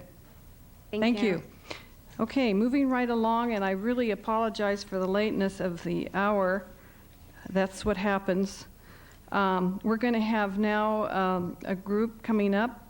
Let's have 3 or 4 at a time. I think we would like to take Barbara Kerr first. I know Barbara's been very patient sitting in the audience. I know she has a flight to catch, and she's the president of the California Teachers Association. Not yet. Not president. Sorry. Oh, that's right. Not quite yet, but coming. Hopefully. Coming. Okay. Welcome, Barbara. Thank you. Assemblymember Straw-Martin, it's very nice to be here, and I thank you for giving us this time. As you said, I am Barbara Kerr, the Vice President, California Teachers Association, and a longtime elementary school teacher. I want to talk as briefly as possible, speaking for the 319,000 members now of the California Teachers Association. I want to make something perfectly clear, crystal clear, etc., clear, that CTA's position is that we support appropriate testing, and we support appropriate testing linked to standards. Unfortunately, that's not what we have right now. And in talking about the impact of high-stakes testing on teaching methodologies, it's all bad. I can't think of anything that has been good in terms of the impact of the testing. A lot of the reason for that is because the tests are not aligned with the standards. And so the tests have become the focus, not our California world-class, which they are world-class, standards. Focus is on testing, not on the standards. We have teachers who I could tell you, frankly, probably still don't know what all the standards are, but they know about these tests because that's what they're being pressured to do.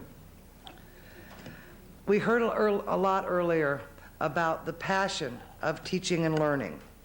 As a result of the emphasis on testing, the passion is suffering. In fact, I would say testing is a cold shower on the passion of teaching and learning.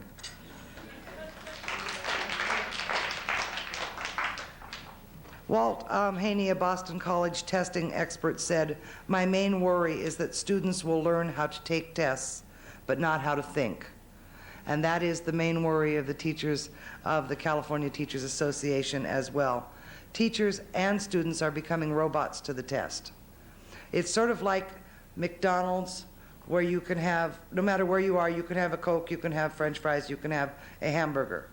And it's sort of the same thing. This is what we do, this is how we do it. It doesn't matter whether you're in Paradise or whether you're in Imperial.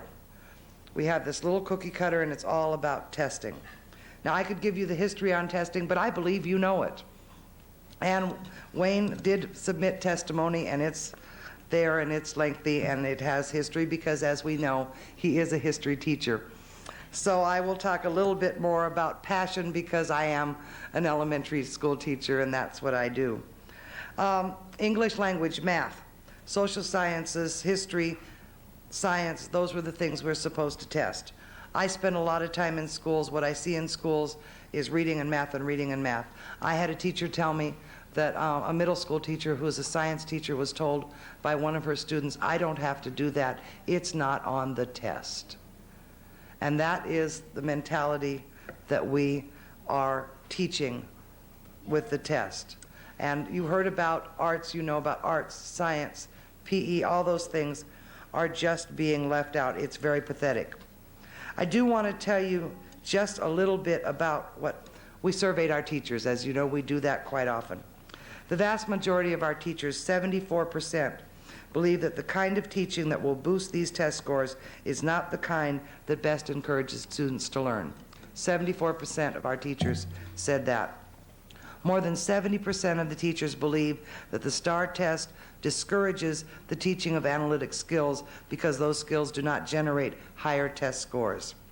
Teachers also believe that the STAR program pressures them to change their lesson plans and teach to the test instead of teaching to standards. 88% feel pressure to raise test scores, not to teach. Over 70% report that they feel pressure to change their classroom plans and in order to teach to the test, not to teach better to the high standards.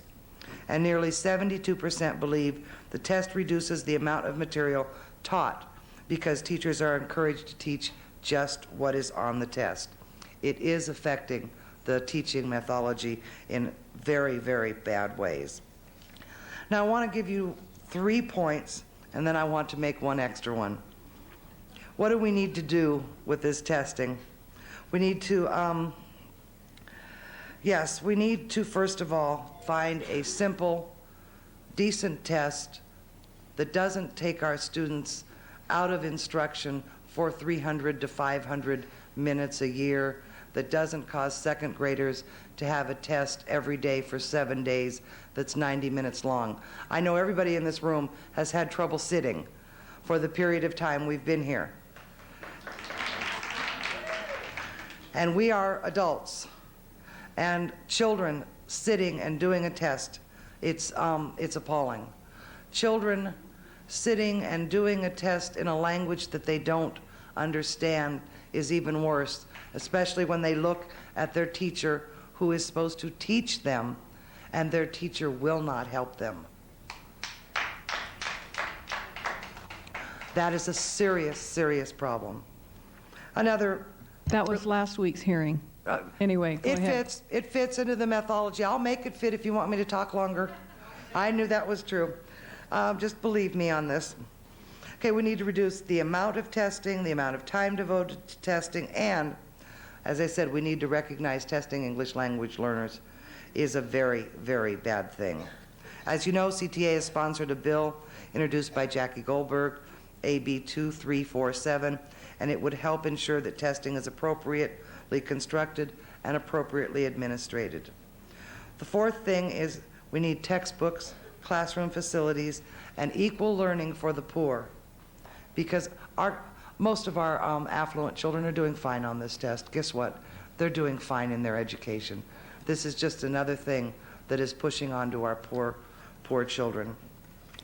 I want to end by saying, and I have cut this down quite a bit, I want to end by saying, I was in a classroom recently, I was talking to a teacher. The teacher said, you know, the principal came in and said, you have 3 children in your class who scored really, really poorly. You work with them and work with them and work with them. She said, okay. She got the names. She looked. Those 3 children were doing very, very well in her class. So being a teacher, she went to check and see how they had done in the past. They'd never gotten anything lower than a B. But yet the principal was saying, you must put all your time, lots of your time into these 3 children. So she checked again. Yes, indeed. I mean, they always had nothing lower than a B, and it's not because of, quote, inflated grades. So she checked with the children, and she couldn't quite figure it out, but it comes down to one thing. There was something wrong when they took that test. Either they were sick, they're not good test takers, maybe their dad beat their mother, or they didn't have any breakfast. We don't know.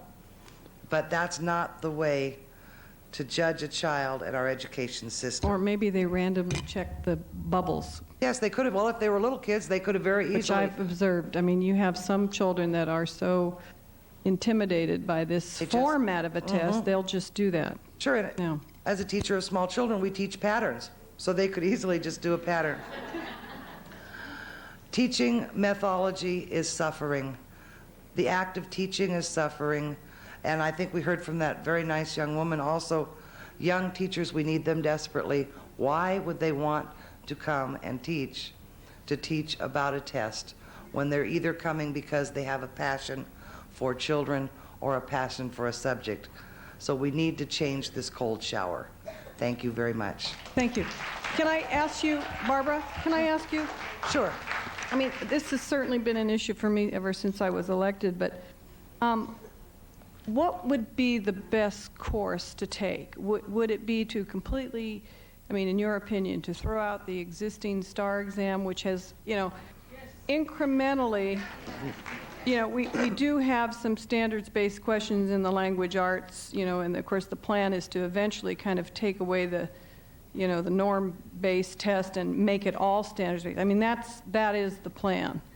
Or do we just throw it out and start over with something else? I mean, my concern is that teachers have had to put up with, you know, a number of changes, I mean, many changes in the last 5 years, and to then say, okay, now we're going to completely shift course again rather than try to incrementally make this thing work.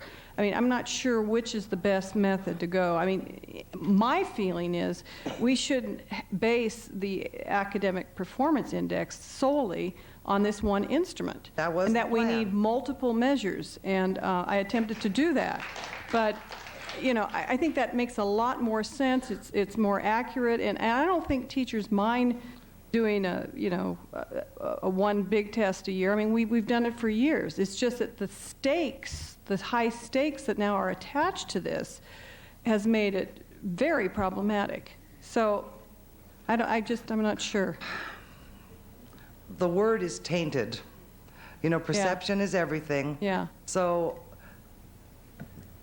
the name of that test, especially the STAR, it's tainted. It will take a lot of work to get that to be not tainted.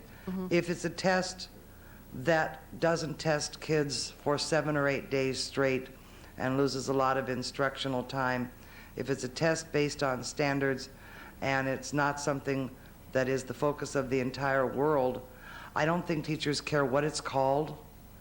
But it has to be major dramatic change. So I don't know if that helps you at all, but it has to be major dramatic change. And I mean, who knows, you could always call it the new and improved. I mean, it's something, but it can't stay the way it is. I was at a meeting of Region 2 presidents before I came over here, about 50 or 60. I told them where I was coming. They said to tell you hello. But they also said to, quote, give them hell. And I said, you know, these are our friends. We don't need to give them hell. But they are very passionate. Right. The passion from teaching may be dead. The passion about this test is alive and well. Yes. And it's not good. Thank you. Thank you. Thank you very much. Okay, if we could have Suzanne Shornack and Kathleen Gonzalez from the Bay Area School Reform Collaborative, and then Elizabeth Sullivan, Fresno County Office of Ed. If all three of you could come up, we'll kind of try to do this in a panel format. So should we sit? And, okay. Hi, my name is Suzanne Sharpneck. I'm a second, third grade teacher at Payton School in Alameda. And when my children come in to me, they're 6 years old, generally 6 to 7, and when they leave, they're 8 or 9. And so for them, they change dramatically. And so testing at one point in their year is just really exactly what you said, one point in time. And that's how it should be balanced. And at our school, we use a lot of multiple measures. You know, if I can do something like do a running reading record and find out how my child is doing and then adjust my teaching for that and then be able to meet the needs of that child better. I can test them on sight word vocabulary, and then I can hand out flashcards for them to work on their own, with their family, with their peers, and that's, you know, meeting their needs in a lot better way. When I give a high stakes test, when I give them the STAR test, I give it to them in April, and then we get the results in September. By that time, I don't necessarily have those kids anymore. And so for me to be able to adjust my teaching to that, I'm teaching a whole new group of kids. An example. So it is not a useful tool. It's not. As a teacher. It's not a useful tool, although I think, you know, it's not a useful tool.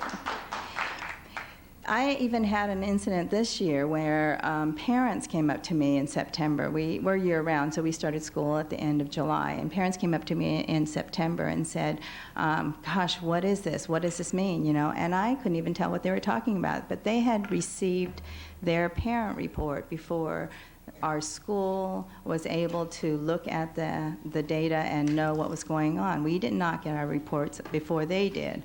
And so, you know, what kind of professionalism is that as far as teaching goes? It really made no sense at all. And, you know, the parents were horrified. They wanted some answers. They felt like we should know what was going on, and we should. You know, we are the professionals. That's one incident. You know, using multiple measures and using information. If I'm looking at trends, and we have the opportunity through the Bay Area School Reform Collaborative to be given time to talk by grade level during the school days, and to talk cross grade level, and to talk whole school. And that's a gift that we really appreciate, because in those conversations, then we could say, you know, it looks like we have children who need more work on vocabulary, and we can sort of focus our teaching on something like that. So we can adjust methodology that way. We also can talk cross grade level and have the 4th and 5th grade teachers say, you know, it would be really nice if, when the kids come into 4th grade, if they could have a little bit more experience with nonfiction writing and nonfiction handling of text. And something like that is really concrete. We can definitely work on that. But that takes the gift of time that not all schools have. So I guess the things that really, I think, are really important is that the cycle that the testing is on is peculiar to me. It just doesn't even make sense. You know, you can't change your program. Well, it makes sense if you don't have any, you know, student turnover. If you know you have the same kids from year to year. Right. If I have, yeah. You know. Right. But it doesn't do you any good as their previous teacher. But then the teacher that is going to get these students can see the results. But assuming they're all going to go to the next grade together. Right, but before, we don't get the results, though, before we start school. Right, you know, not until afterwards. Yeah, and so that means that you're planning program, you're planning a school year without the information that you might need. So those are my big points, okay? Thank you. Good afternoon. My name is Kathy Gonzalez, and I'm a high school English teacher at Santa Teresa High School. I wanted to make a few points about the high-stakes testing. I do believe that there are some benefits to testing, but my bottom line is really the cost is too high. And I don't just mean the cost in dollars, though those dollars can be spent much more, in much better ways on improving teacher quality. A lot of research shows that spending the money on improving teacher quality raises student achievement. So that's where the money should go, I believe. But the cost is too high in the lost curriculum time, in the decrease in student morale, and the decrease in teacher morale. And so I'll give you some brief examples of those. The lost class time, first of all, we have state-mandated tests, district-mandated tests, and then a number of optional tests. Our district and state-mandated tests at the high school level now take up 19 school days a year out of 180 school days. That's because the STAR test is spread over a number of days. We have a district reading test and a district writing test. In that number of 19 days, I have not included the high school exit exam because that's involving only our sophomores this year. And that doesn't include other elective tests such as the SAT, the Golden State exam, the AP exam, and so on. So we have a number of students who are being tested far more than that 19 days. And the loss of instructional time is also very damaging. I'll give you two brief examples of what has happened in my own classroom. I used to teach the Novel the Joy Luck Club, which the students enjoyed very much. It reflected their families. It brought more multiculturalism into the classroom. And because I've lost so many class days, I don't have time for the students to read such a lengthy book. So that's been cut. I've also often cut something called Socratic seminar, which is a discussion technique where the students have an inner and outer circle. They facilitate the discussion. The teacher mostly sits out. So the students gain a lot of responsibility. They learn great discussion skills. They learn to refer back to the text. There's higher order thinking skills. And they also debrief and self-reflect on this process. It's Wonderful. Well, those skills are not on the SAT-9 test. So when it comes to the end of a unit and I need to cut something, that has often been the lesson that I cut. And it's especially sad because the Socratic seminar was one of the lessons I used to earn my national board teaching credential. So obviously the national board believes that this is a good lesson, and yet it's something I end up cutting because it's not tested on the SAT-9. And are you making that decision? I'm making that decision. I'm spending more time on the things that are on the state standards that relate more specifically to the writing skills, the grammar skills, the reading skills. And why is that? Why is what? Why are you spending more time on those? Are you afraid your students won't succeed on those if you don't spend more time on them, or you don't feel that you have adequate time because of the amount of testing days? Is that it? Yes, it's more the latter, that I don't have adequate days.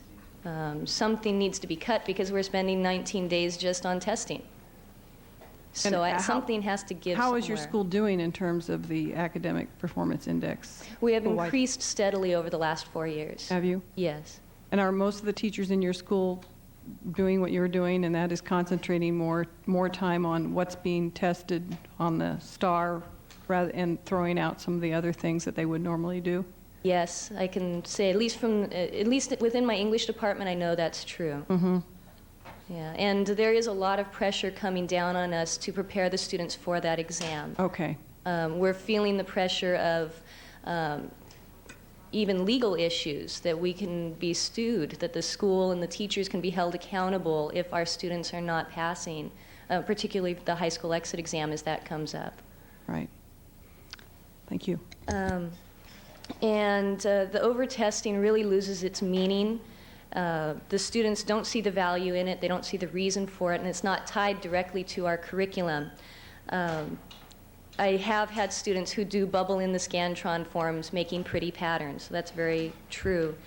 For example, I had a student a couple of years ago named Chris, and she was a very bright student, an A student in my class. She knew since she was a little girl she didn't do well on testing. She just would sort of freeze up and have test anxiety. And so it was always a loss of self-esteem for her when it came to testing time. I have a student this year named Victoria who is special ed.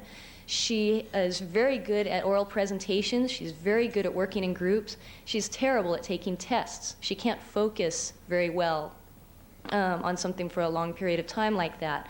So both of those students have skills that are not being demonstrated on the standardized tests. I like to use a variety of assessments in my class that help students to feel successful in a variety of ways.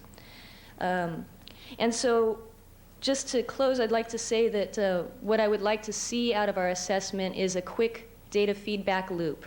Currently, for example, we give a reading test in September, we get the results back in February, and then the second post-test is administered in March. So I get a month to go over the data, try to change my curriculum in order to help my students and their special needs. That's virtually impossible. We used to have a reading test where we got the results back in about 2 weeks. And for example, I had a student named Bobby. I found out at the beginning of the year that he was at the 3rd grade reading level. This is in 9th grade. I immediately got on the phone, called his father, got him a tutor, got him into a reading class, and by the end of the year he had risen up to a 7th grade reading level. There was a huge impact there because we had that quick data feedback loop, and the current tests just don't have that. Our SAT-9 tests come to us in September when our students are gone. They've moved on. And I guess my question there would be, as a teacher, wouldn't you be doing your own assessments to determine? Yes, in fact, I have students keep a portfolio. We do a number of assessments during the year. We have reading rubrics, self, peer, and teacher evaluations. We have writing rubrics. Right. All of that is in their portfolio. They reflect on their constantly growth. being assessed, pretty much. Yes. So there are many, many ways to get the same information that these tests give us without the loss to class time and with it being directly linked to the curriculum in the classroom.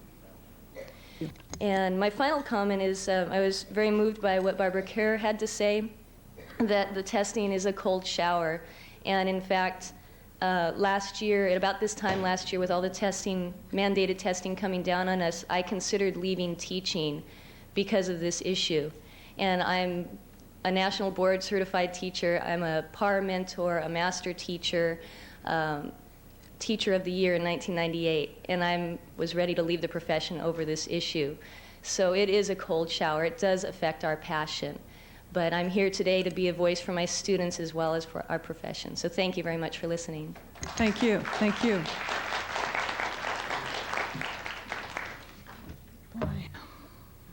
Okay. Let's see.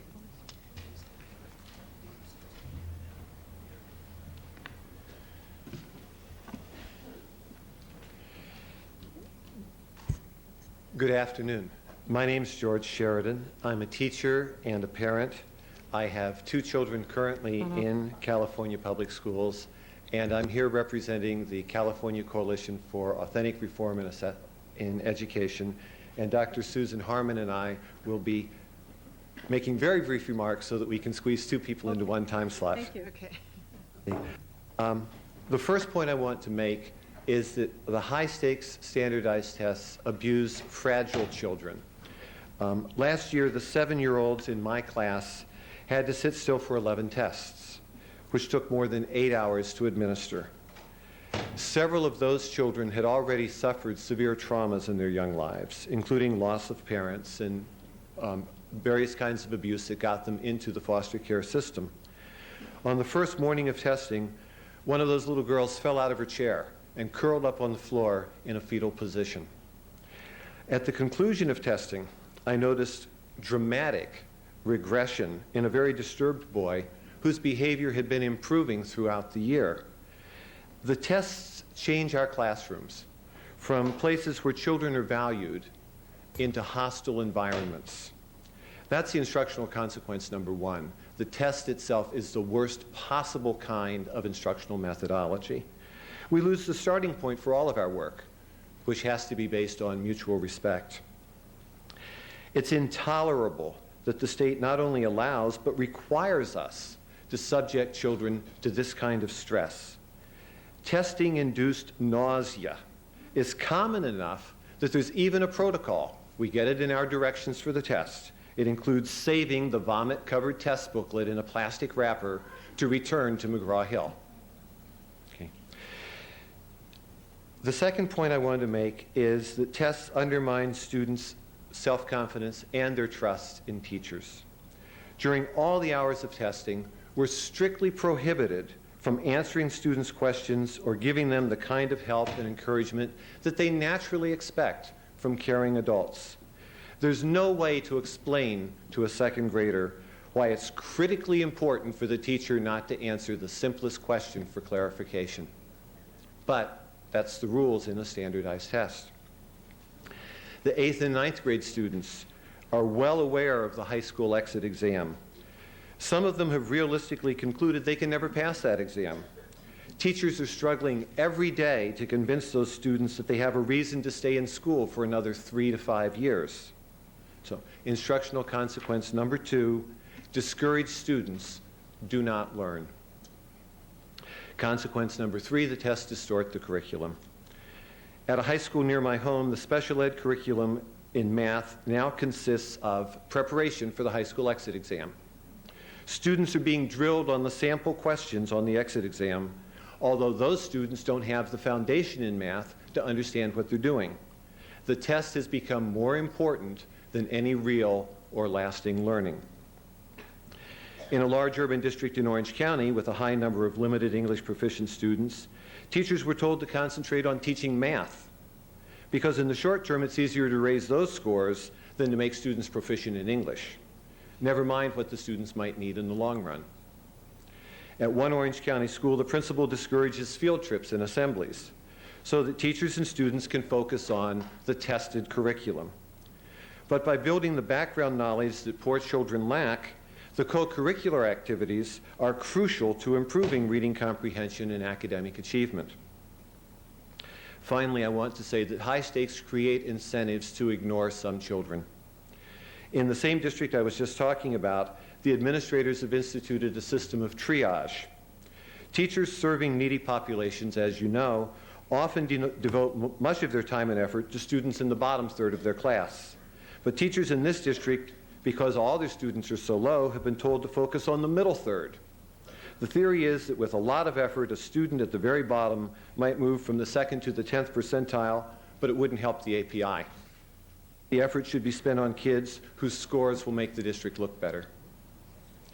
A teacher described the horrible feeling of meeting with parents for the first conference, informing them that their child was likely to be retained because she was far from meeting standards, and knowing, as the parents asked, "What can we do, senora?"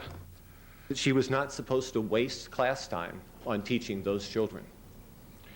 High-stakes standardized tests are devastating to children, particularly those who most need our help: poor children, children with special needs, recent immigrants, vocational students. The more importance the state places on the tests, the worse our schools will be. Thank you.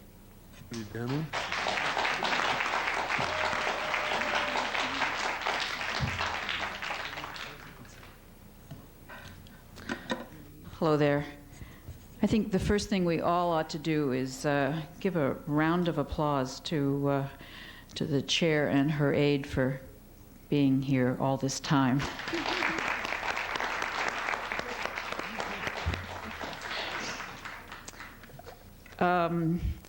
Businessmen like Mike Milken, Paul Allen, Lamar Alexander. I'm sorry.